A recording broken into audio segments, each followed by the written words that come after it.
member, it's completely turned on its head. So the Labour Party that used to stick up for the working classes in areas like Durham, in Nottinghamshire, in Lancashire, in Yorkshire, these sort of heavy industrialised places, the Labour Party doesn't speak to these people anymore.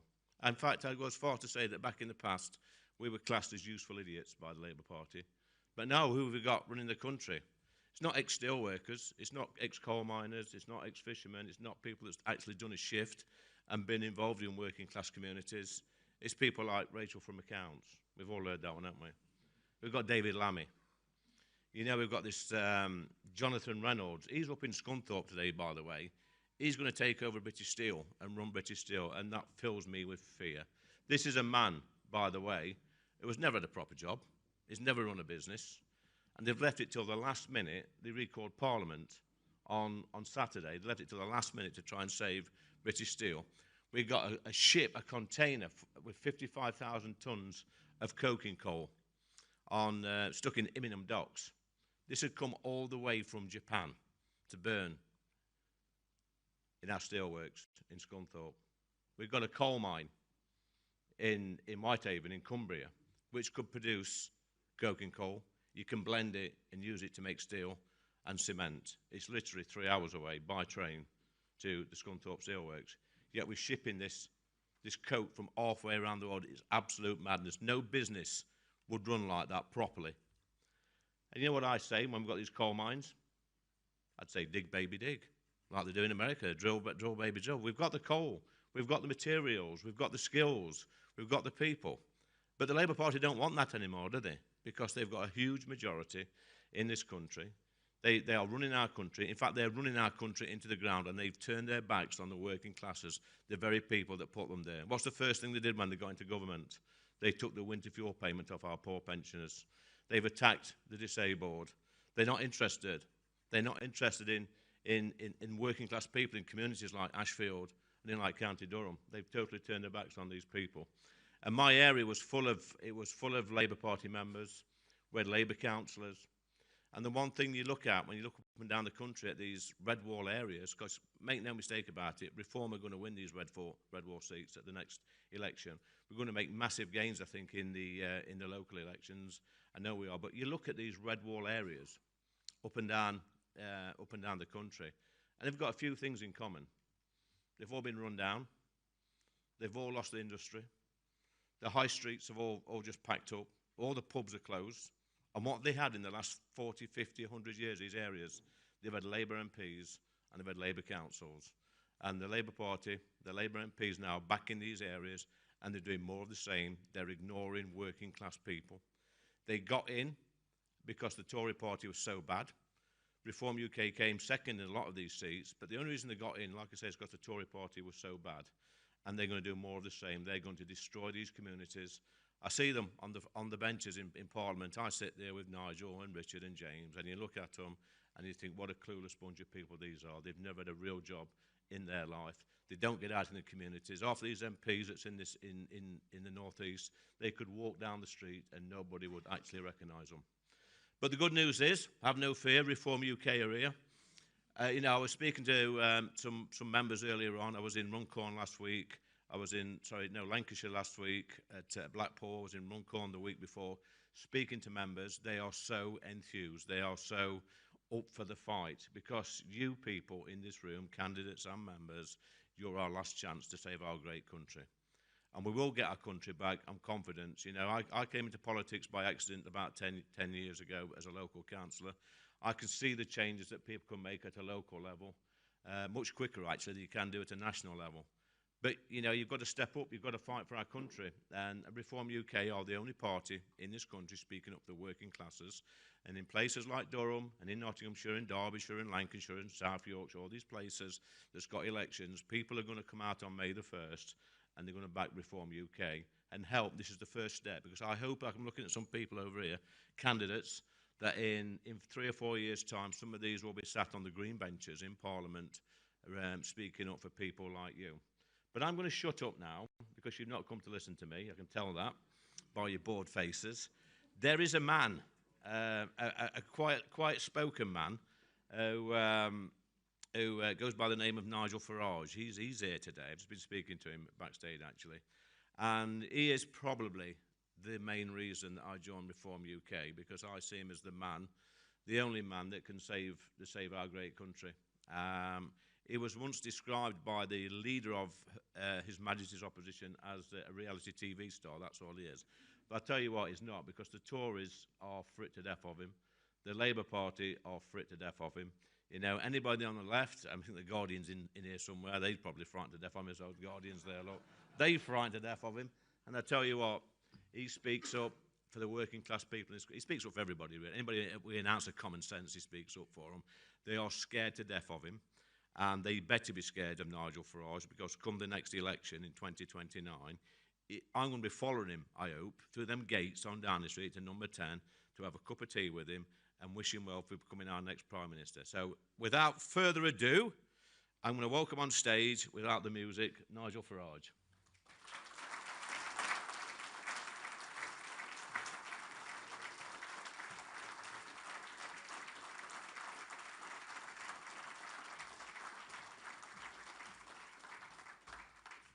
Good morning, everybody. In the early hours of the 5th of July, after the result in Clacton, I said, we've dealt with the Conservative Party, although to be fair, they pretty much dealt with themselves, I think, prior to the election. And I said very clearly, now we're coming for Labour. One person who did notice was Tony Blair. And that week's Sunday Times, he wrote a piece saying that Labour need to be very worried about reform. But over the course of the last 10 months, most of the commentary has been the battle, the civil war, as some would paint it, between the Conservative Party and us. But actually, quietly, we've been forming branches, vetting candidates, getting leafleting, getting campaigning, and doing it very much in the Labour parts of the country. And I promise you that something is happening out there. A little bit of evidence for you. Every Thursday, there are local council by-elections that take place around the country. I want to read out a few of them that have happened in the last 8 weeks. In the Longondale ward in Tameside, a council seat, interestingly, that was once held by Jonathan Reynolds. That solicitor. Oh, no, he's not a solicitor. Sorry about that. Our business secretary, who now runs British Steel, more of that later.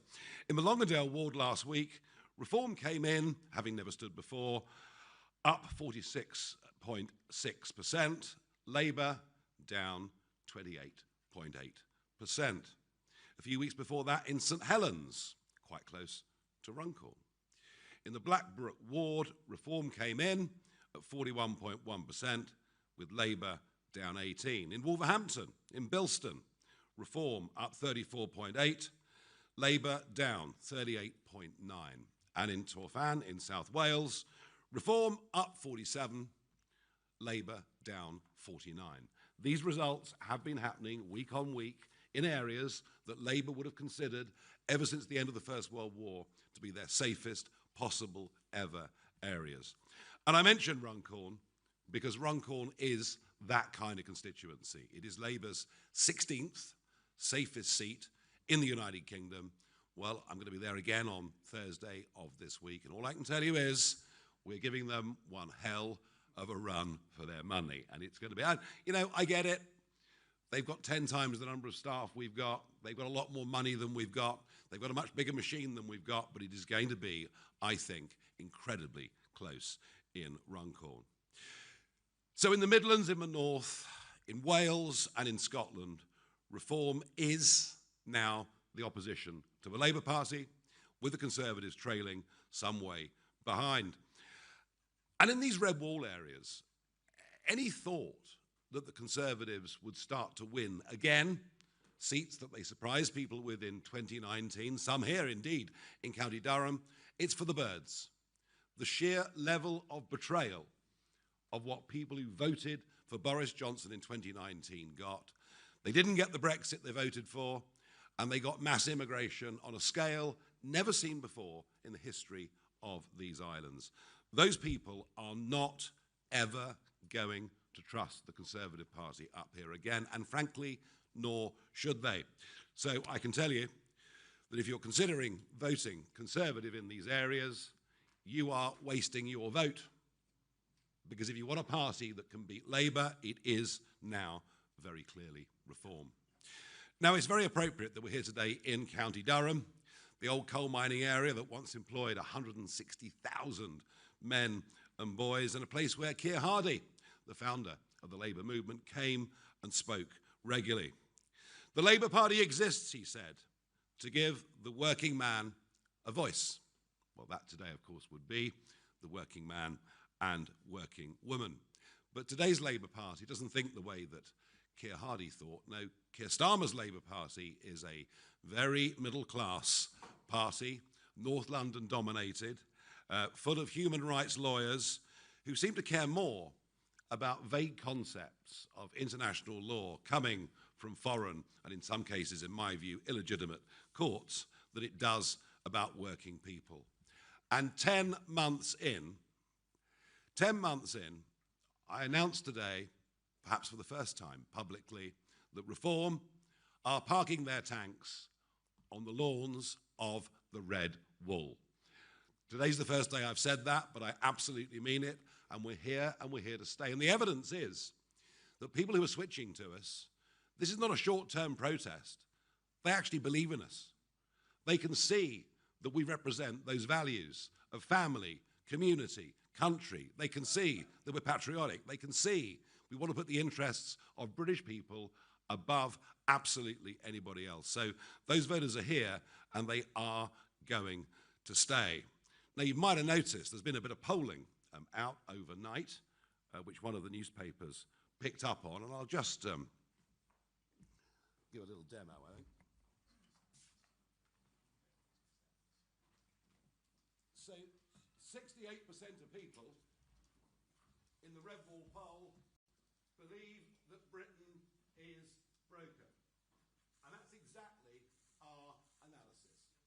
We're a country in economic decline. We're a country in societal decline. We're a country in cultural decline. And in particular, they point out here, borders, the NHS, and the economy failing. And I don't know who writes the headlines in The Sun, but I do think Keir's worst nightmare is quite funny.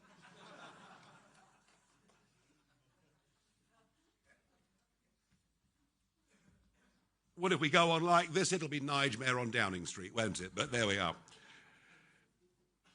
What is really interesting here is if you look at that polling, that compares and contrasts where the parties are in the Midlands and the North compared to the 4th of July last year. The numbers couldn't be clearer. Reform are up 12%, and the Labour Party are down 12%. Our support is coming directly from people who have been, in many cases, lifelong Labour voters. And yeah, I get it, I understand it.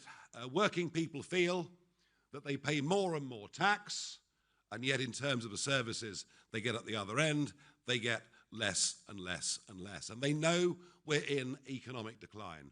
They're not conned by GDP figures. Oh, GDP was up 0.1% this quarter, or 0.4, or whatever it is. But it's a completely false measure of how we're doing as a country. Why? Because gross domestic product measures the activities of all of us in a country. And if you pile in an extra 750,000 or an extra 1 million people into a country, is it any wonder that your growth figures show that it's rising?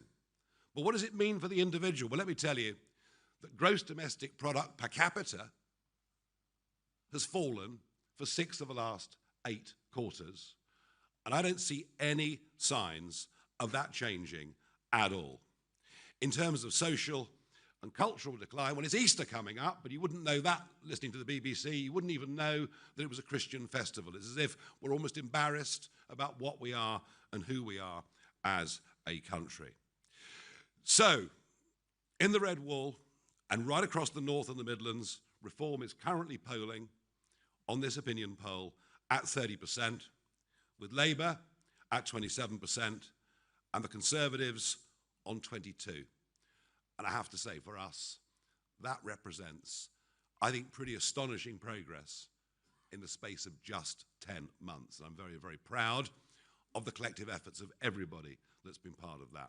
I said back on that day when I said we'd take on Labour, I also said that I would professionalise and democratise the party. And boy, with over 400 branches now set up around the country, we're really beginning to hit our stride. Now, the figures make it clear. In the Red Wall, a Tory vote is a wasted vote. If you want to beat Labour, you've simply got to vote for us. But there's other data in those polls that I think is equally significant and interesting. And in particular, change. You know, vote Labour, vote Keir Starmer for change. That was what they told us. And yet, if you compare and contrast who they think, these Red Wall voters, most represents change, they choose me over Starmer by 35% to 22%. That is a pretty astonishing gap.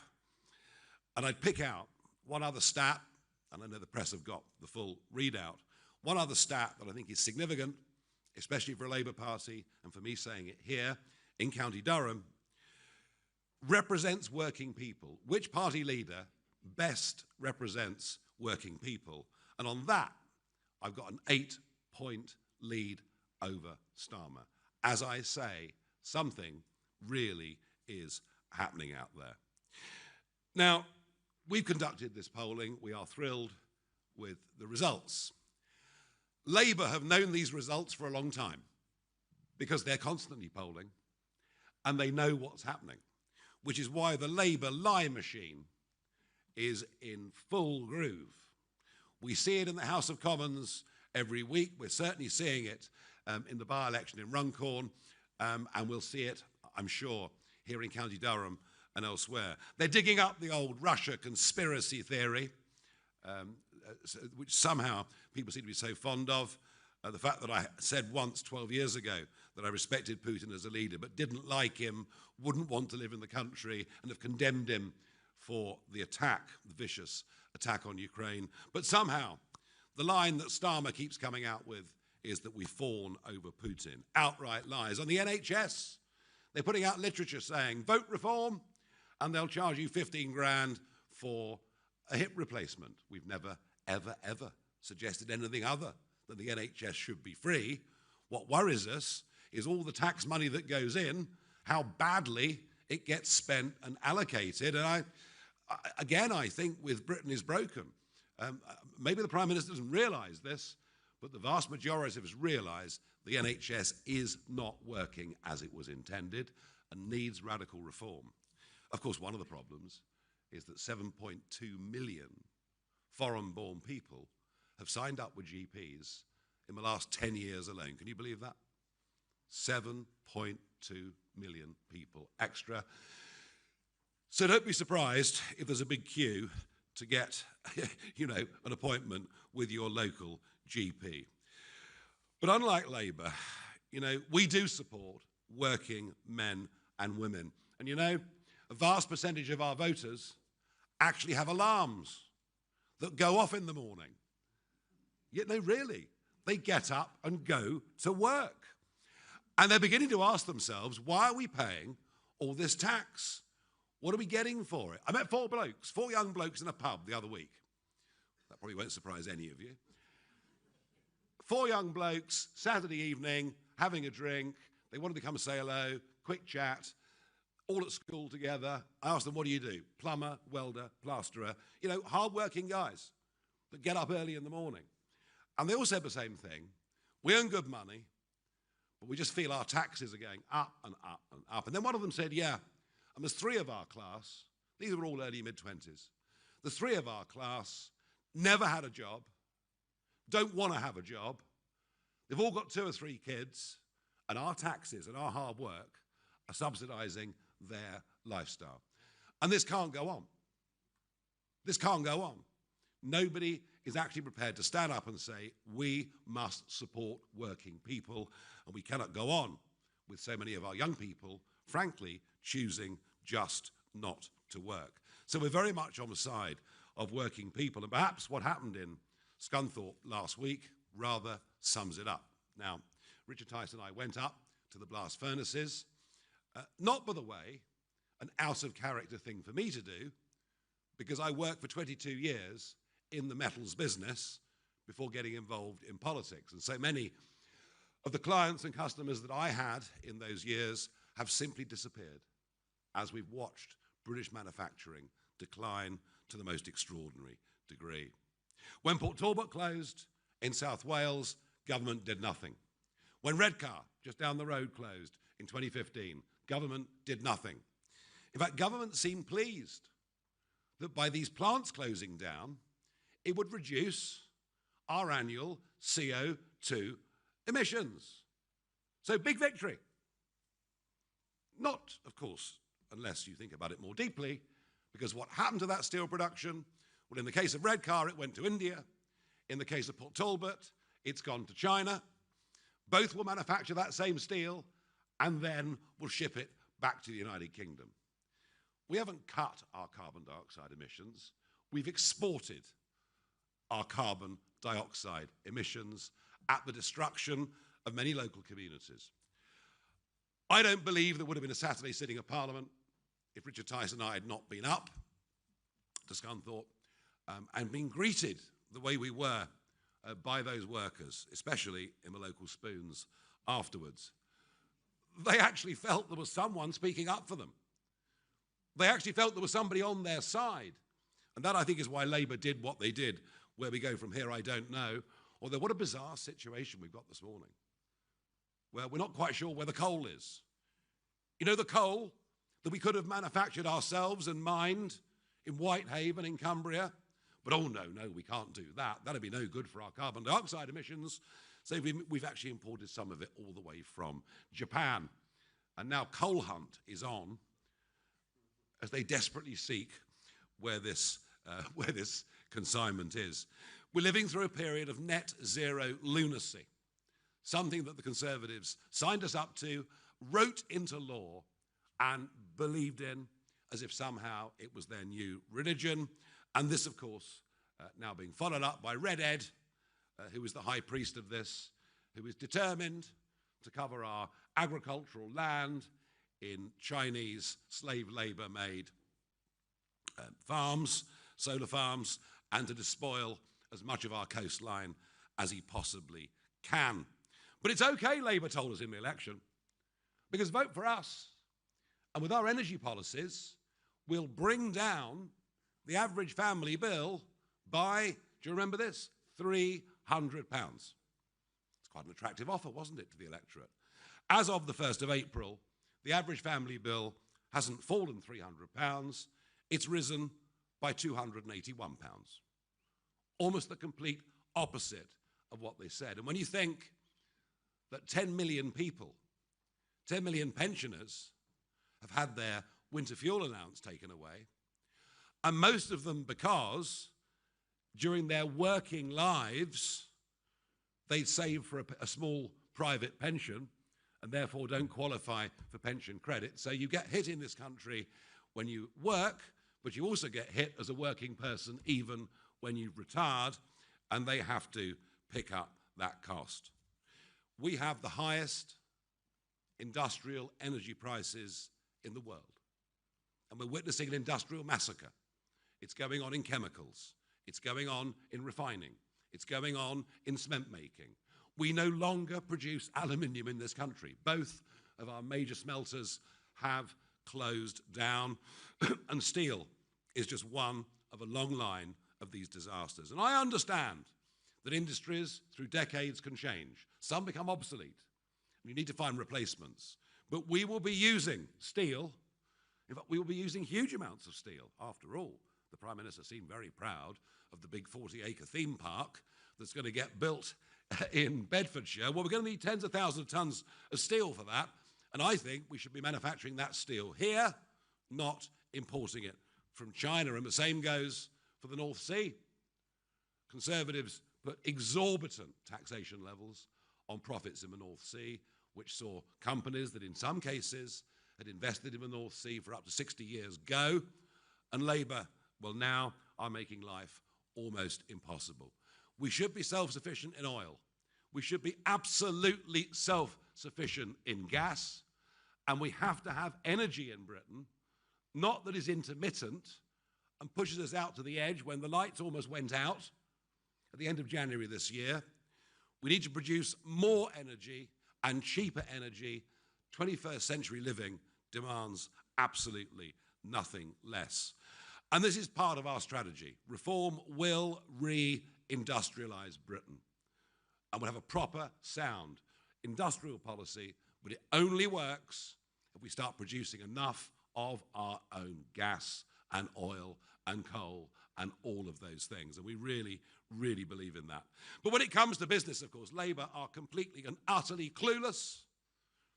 25 men and women in the cabinet, and not a single one has ever set up a private company. Not one. Seems almost unbelievable. Because we're not just on the side of those that work for big companies, we're very much on the side of those who struggle with IR35 rules, making it nightmarishly difficult for anyone that is self-employed. We're also on the side of the 5.5 million men and women that run small businesses that have been so badly hit by this most recent budget. And they felt for years, I mean, it was the Conservatives, of course, that pushed up corporation tax, which is what these small companies pay. The Conservatives pushed that up 30%. The Conservatives gave nothing on IR35, and the Conservatives did nothing on the quangos and regulators that make the lives of these people so miserable. Yeah, we believe in men and women setting up their own thing. We believe in people giving it a go, going out and trying to be successful, and we're very much on their side. And we're certainly on the side of hard-working family farms, people who work all the hours God sends in goodness knows what weather, whose average incomes are incredibly low, and yet the Labour Party has come for them in the most appalling way. I had a letter last Sunday from a lady, 90 years old, living in West Sussex. It had been a dairying farm, dairying business built up through generations, who said, my husband's died, my son Tim runs the farm, I'm now terrified that I won't live for 7 years. Because if I die within the next 7 years, he's going to have to sell off 20% plus of the land, and the whole thing becomes unviable. No doubt Ed Miliband wants those farms covered in solar farms and probably increased housing for an exploding population. But we're also on the side of those on low pay. And I think our biggest policy at the general election that we launched and we'll keep fighting for is, rather than the level at which we start paying tax being frozen, the way it is year after year after year, we believe the most dramatic tax change that is needed is to lift the level at which people start paying tax to £20,000 a year.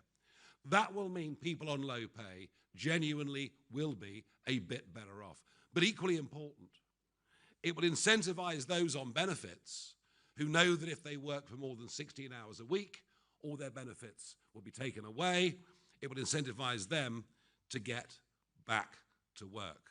So I firmly believe that we are the party of working people. We respect working people, we want to help working people, and we notice that unemployment is now at a 4-year high.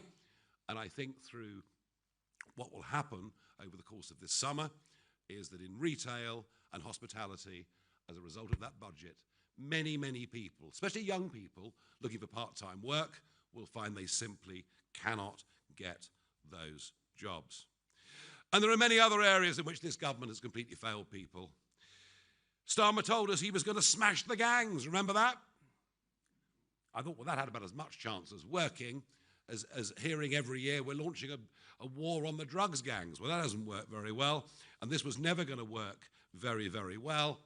And channel crossings, so far this year, are over 40% higher than they were last year, and that's before we get the warm weather, and it's before the temperatures in the channel increase. So we're on for a record year.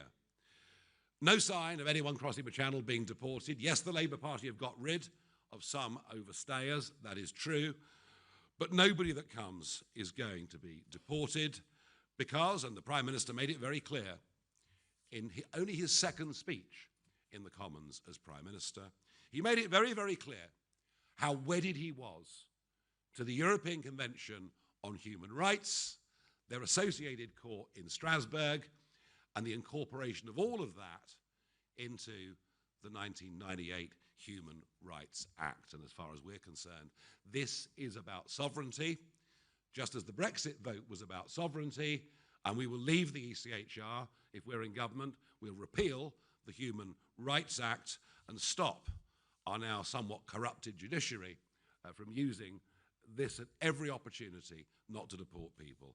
Unless we deport all of those that come illegally, they will continue to come. I can't give you legal immigration figures because they won't be out until June.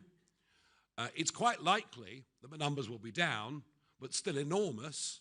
But remember, we're looking at the net. And what we will see in the figures are more and more and more people leaving the country. We're back in a 1970s brain drain. The sheer number of people I've spoke to who've said, I'm leaving, or if I could afford to, I would leave, is worrying and depressing. We've got to make this a place that people want to stay. And there's anger out there on the streets in these red wall areas over two-tier care, two-tier policing, two-tier justice, and two-tier recruitment. What happened after Southport was the most appalling cover-up. If we'd known the identity and something about the murderer, I don't believe those riots would have happened on anything like the scale that they did. But in a vacuum, of course, some crazy conspiracy theories were allowed to flourish. But what was clear is that people that rioted, or people that said intemperate things online in their upset and their anger, in some cases mothers of young children who wrote intemperate things online.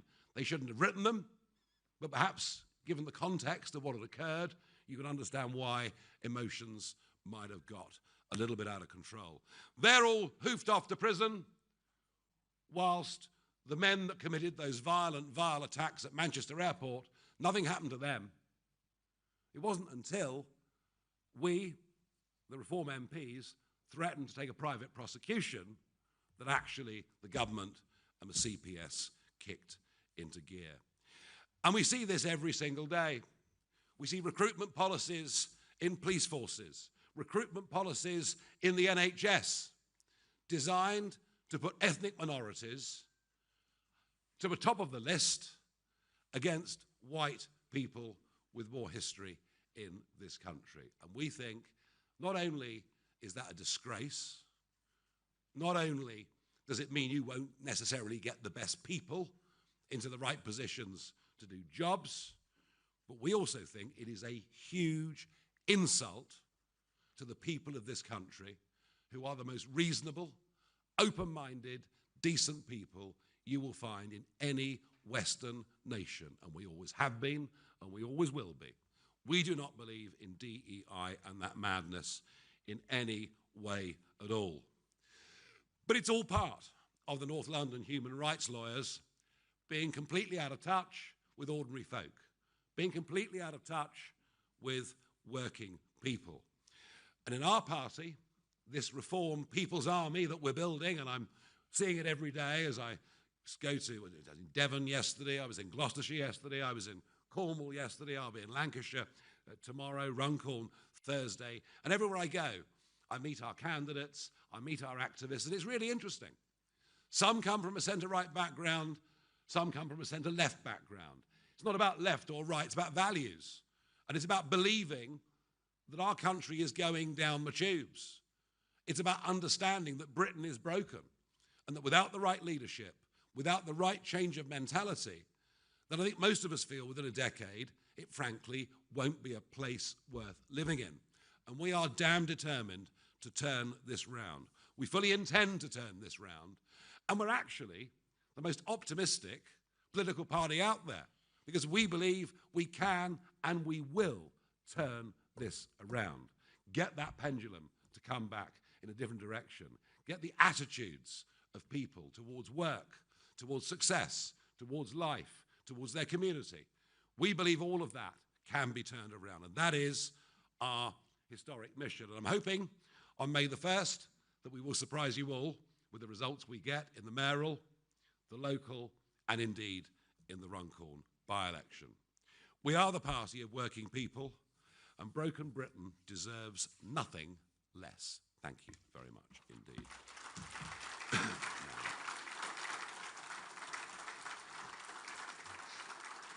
Now, I've been handed a list, a press list of people that want to ask questions, beginning with Tom Wilkinson from PA.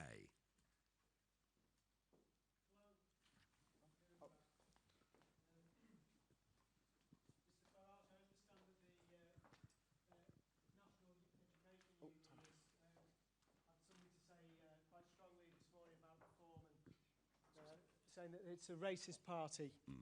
Sorry. I don't know if you can hear me now. Yeah. I did hear you. I heard the question.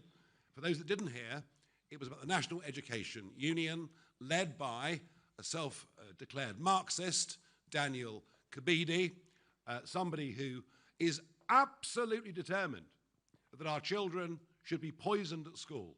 Their minds should be poisoned about everything to do with this country, its history, what it stood for, and what it's fought for.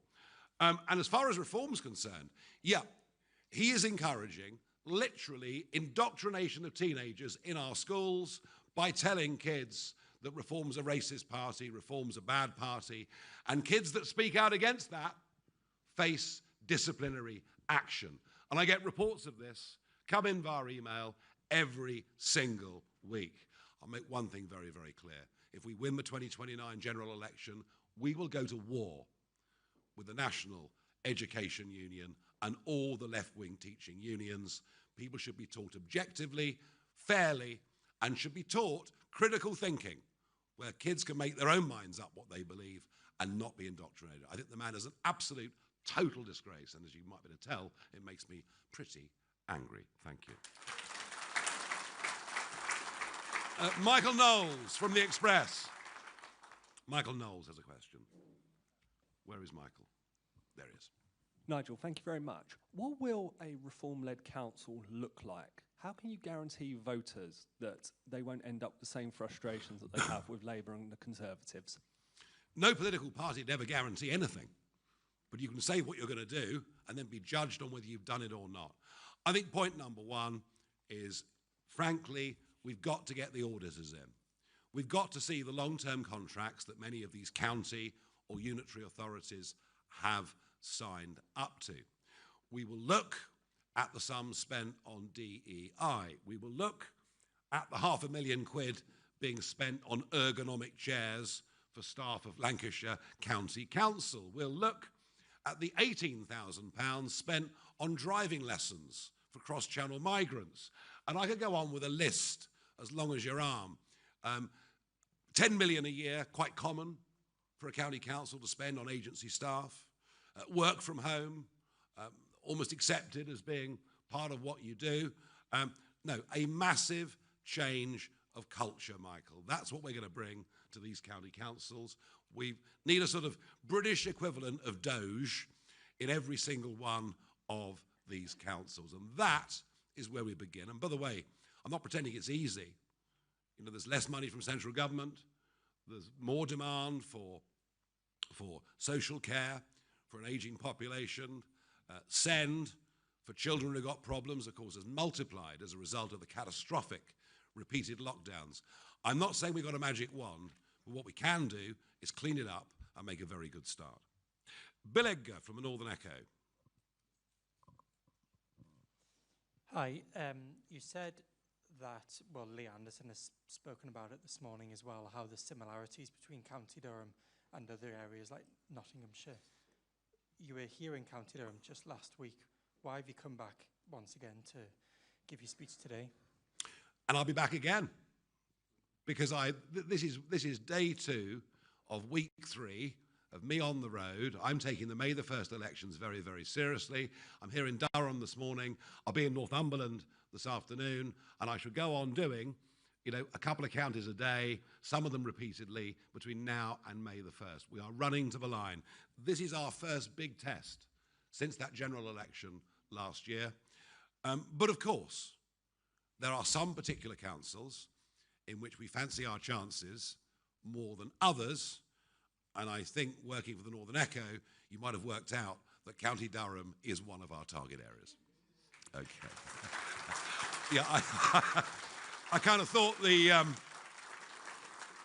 gathered audience might like that one. Well, a lot of you are going to be councillors, and a lot of you have the responsibilities to face up to from the question that Michael Knowles of the Express asked a moment ago. Tony Maguire, GB News. Good afternoon, Nigel. It's just a question of, we heard today that the UK government can't rule out another Chinese owner of the steelworks factory. Just to get your reaction to that, but also maybe your take on how much of an uphill struggle Britain might be on if Chinese money dries up for our projects here. Well, look, I mean, it was the last government that sold out to China in every single way. Boris Johnson, of course, even wanted Huawei, despite their very, very dubious record, to get into the 5G network until I think a phone call from the Oval Office changed his mind on that particular one. At the time when British Steel was sold to Jinghe, Richard Tice and myself, and to be fair, Sir Ian Duncan Smith, spoke up very, very strongly against it. I genuinely believe that Jinghe bought British Steel to close British Steel down, such that we'd be the only major nation on earth, actually, that would not be a producer of primary steel. And we've got this sort of halfway house at the moment. At least the government has done something. We have allowed China to get so deep inside our critical infrastructure, so deep inside our universities and elsewhere. And it's the Tories what done it, but it's Labour that are continuing with it. And we need a completely different rethink. And you know what? If that means less investment from China, then frankly, so be it. I don't want China in our nuclear industry. I don't want China in our telecoms. I don't want China in any of our critical infrastructure.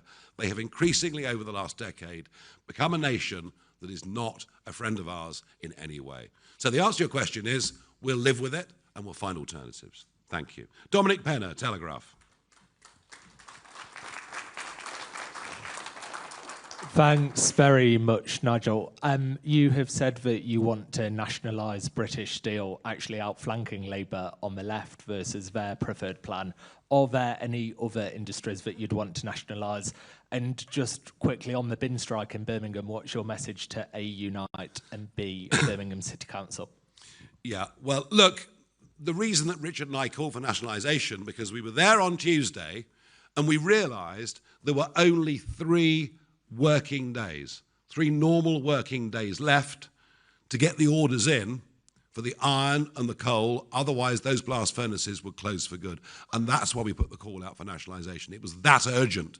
There wasn't time to find a new potential private partner. So that's why we did that. And in Birmingham, well, if you vote for a Labour council, that's what you get. 17,000 tonnes of rubbish, and rats the likes of which have not been seen since the Western Front. No, I haven't been to Birmingham. A couple of friends have visited and said it really is awful. And it represents a genuine health hazard. And I know that 24 hours ago, Army logistics have been called in to Birmingham, but I suspect what we actually need are going to be some soldiers pretty damn quickly and an army of rat catchers and lots of terrier men and things like that to sort this out. But there you go. If you vote Labour at local government level, that's what you get. Matthew Holhouse from The Economist. Thank you. Mr Farage, so your pitch today really is about how you're hoping to sort of eat into Labour's support. I mean, if you look at the YouGov voting intention from last month, you're taking about 20% of the Tories' 2024 vote against 4% of Labour's. So isn't the truth that actually ultimately you are eating into the Conservative vote, and Labour is a fragment of where you're drawing your split from. No. That Conservative vote's gone. It's not coming back. Those people that voted Conservative in 2019 in Bishop Auckland down the road are never voting Conservative again. It's gone. It's gone. And I'm going to repeat the numbers, Matthew, for your benefit, right? If you take the West Midlands, the East Midlands, Yorkshire and the Humber, the North East and the North West, they are the regions that were polled for this Survation poll as published in The Sun today. And what that shows is since the last election, since the 4th of July last year, we are, Reform, up 12%, right? Labour is down 12%, and the Conservatives are virtually unchanged. I rest my case. Thank you. Let us go to Patrick Maguire of The Times. Nigel, we heard a pretty moving eulogy from Lee for trade unions earlier. Richard Tice was in the Commons wearing a trade union badge. You've been posing with unionised workers in Scunthorpe, but you've just slagged off the teaching unions. Yes. Where do you stand on trade unionism in this country? Are you now prepared to accept, you know, partnership with the trade unions if it means better working class representation for reform? We have to have a good partnership with the trade unions. I didn't slag off the trade unions, I slagged off a Marxist who was poisoning the minds of our kids and inciting violence against me and everyone that goes out and canvasses and campaigns for reform. That's very different. So, yeah, a pragmatic, sensible relationship between government and unions and companies is, of course, vital. No question about that. Harriet Simmons from Politics Home.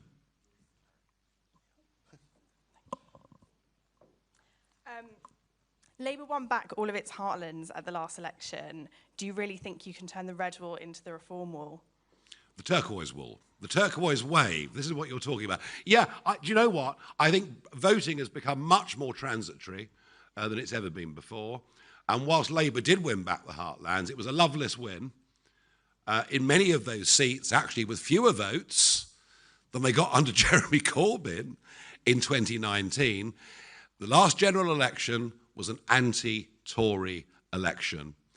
Labour won a landslide in terms of parliamentary seats, but not in terms of votes, not in terms of percentages. And look at the turnout. I mean, even with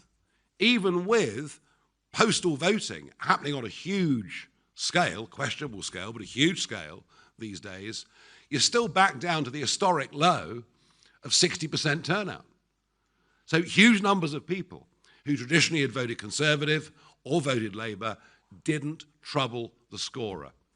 And I think that's the other element to our vote, perhaps getting back to the point that Matthew made, is I do think that one of our challenges, but one of the things we can succeed with over the coming years, is to get people who've left the democratic system to re-enter the democratic system.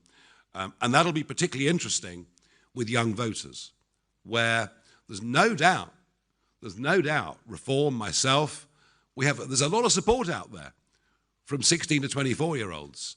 And we've got to convert that into people that actually go out and vote. So they're challenges, but they're ones that I'm happy for us to take on. I've got two from the Financial Times. Anna wanted to speak to me afterwards. Leah Quinn. Mr. Farage, when I look around this event and many other reform events, the demographic is quite similar. There are a few, but really not that many women or young people. Can you tell me one policy you have to attract women and one that you have for young people? Young people are at work. They're at work.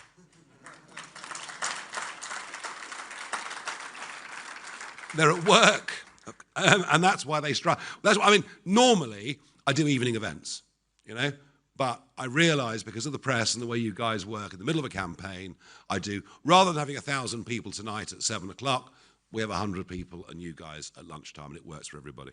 So our young people are at work. What I've been very struck by is just how young some of our candidates are around the country. Very, very young. We've even had an 18-year-old elected for district council in Kent recently. He's now going for county as well. So no, a lot of young people putting forward and standing for us. On the male-female thing, interesting. If you look at our general election score of 4.2 million, you see male, female, 58% male, 42% female. All right? Why is that? I think because men tend to instinctively say, I like that, I'm going to go for it. And women are a little bit more cautious. So well, hang on, let's just, think about this. It's why men make more mistakes than women generally in life, I think. But what's more interesting is if you look at what's happened between then and, say, the 12% increase here in the Red Wall or the increase across the country, then what you see, and there's some actually we can give you the stats on this after the event. There's been some quite deep polling research done on this. If you look at the new support that's come to reform since the general election, it's now literally bang on 50-50. And I'll give you all of those numbers, I promise. Right, we're going to keep moving. Lucy White from Bloomberg. Hi, Nigel. You and Lee Anderson have both spoken about wanting to revive heavy industry in the UK. My family are actually also from Lee Anderson's constituency. A lot of them are still there. The truth is that, a lot of those industries were dangerous. They cause sickness in many families. They cause deaths in many families. Is this really the way forward that you see for the UK? And do you not hope for more lucrative and perhaps safer jobs for the British people? Lucy, none of these heavy industries, as you describe them, have a hope without cheaper energy. And indeed, some of the modern industries, such as the big data banks, you can't even build in Britain. We don't produce enough energy. If we weren't importing 12% of it every day from either Norway or from Northern Europe, the lights would go out every day. So we have to have more cheaper energy, both for old industry, but also for the new tech industry as well. And of course, I take your point that some of the old heavy industries were dangerous, but then construction, which is vital, is also quite dangerous. I fully understand that. I'll finish on this point. We have not been living through an international situation as dangerous as this, as potentially dangerous as this, at any point in my lifetime. I'm pleased that the government have announced an increase in defence spending, even if it is minute, but it's something. But we're going to have to spend a lot more on defence over the course of the coming years. We're going to have to build an awful lot of houses as a result of a 10 million increase in the population due to immigration policies of both Labour and Tory. We are going to need a lot of steel over the next few years. And steel isn't just another commodity. It isn't just something else that's produced in a plant or a factory. Steel is a vital strategic interest, and we have to have a steel industry. That's my answer to you. Thank you. I'm going to go to Chris Jepson of ITV Tyne Tees. Thanks, Nigel. You say you represent working people, but what do you have in common with voters here in the North East? You're a well-off former trader, but there's many working people here in this region that are struggling to make ends meet. I fully understand that, but I have actually worked. I've not only worked, but I've set businesses up. I've employed people, and I've had some good times in business, and I've had some awful times in business when I've lost money some years. So I do actually understand how the real economy works. And yes, you're right. You're right. Right now, I'm in a more fortunate position than many others. You're right. I'm not going to deny that for a moment. But I would like those that are less fortunate to be doing a bit better. Do you know why? Because I care about my fellow man, and I certainly care about men and women from my country who I think deserve a better shot at life than they're currently getting. Okay, we're getting there. Just two more, folks, if you bear with me, and then some one-on-ones afterwards that I've agreed to do. Lewis Dennison from ITV National. Oh, I thought I was doing an interview. Let me pick one of my questions. No, well, yeah, just do one now. Go on. Have it the dry run. All right. The trade unions say that the bin strikes could spread around the country. What would you do if you were Keir Starmer? Well, I don't know whether they will or whether they won't, but one of the reasons I think that we're seeing this strike is the unions perceive the Labour Party to be weak. You know, we saw quite early on, as winter fuel was being cut, all sorts of payouts going to their friends in the public sector and elsewhere. I think it's the perception that the unions are weak that may well lead to more strikes. So, yeah, it may well happen. I guess the approach, well, it's back to the question really that Patrick Maguire asked earlier. It's about relationships with trade unions. It's about being firm but fair. That has to be the answer. Right, last one here until I do some one-on-ones afterwards. Peter Walker from The Guardian. Hi, I thought you'd never get to me. You were on the list and we never ever, Lee might have a go at you in public, but I don't. Not yet, anyway. Just a quick one. In your speech, you basically promised to rescind all the extra revenue-raising measures the government have put in. So the farmers' tax, winter fuel, NICs. And you also promised to stick with greatly raising the income tax level at which people pay money. That's the big one. All of this will cost billions of pounds a year. And the only proposal you've put forward in the speech to actually save money would be getting rid of DEI measures and chairs, which would probably cost a fraction of a % of the total budget. Do you actually have a plan for how you'd pay for all these economic plans, whether on council level or national level? And if you don't, do you risk slightly conning voters? Well, I tell you what, I tell you who's been conned. I mean, £20 billion extra of government spending under Rachel from accounts. They're already 20 billion out. And we can talk about debt if you like.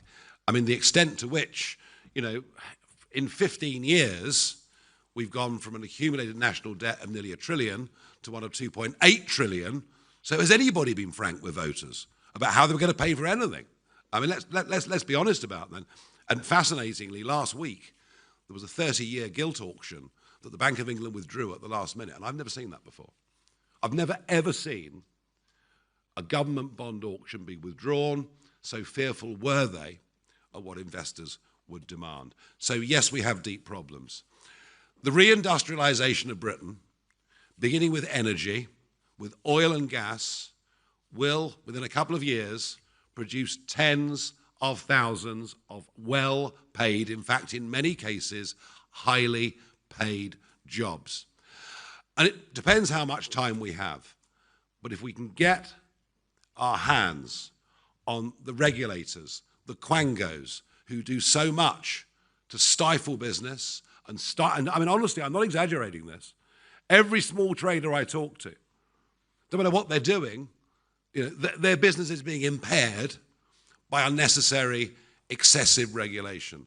So I'm talking about a cultural change, and a country in which hard work becomes something that we respect, where work from home in the public sector disappears, where productivity increases. They're some of your answers. But yeah, we've got a huge, huge, huge problem to turn around. Right, okay, that is the end of the formal part of today's presser. Parking our tanks on the Red Wall lawn. Labour have known in private that we're here for some time. Their behaviour towards me has suggested that, but after today, they will know it fully in public. My thanks to members of the press for coming. My thanks to all of you, part of our People's Army here in County Durham. And I'll see you all next week. Thank you.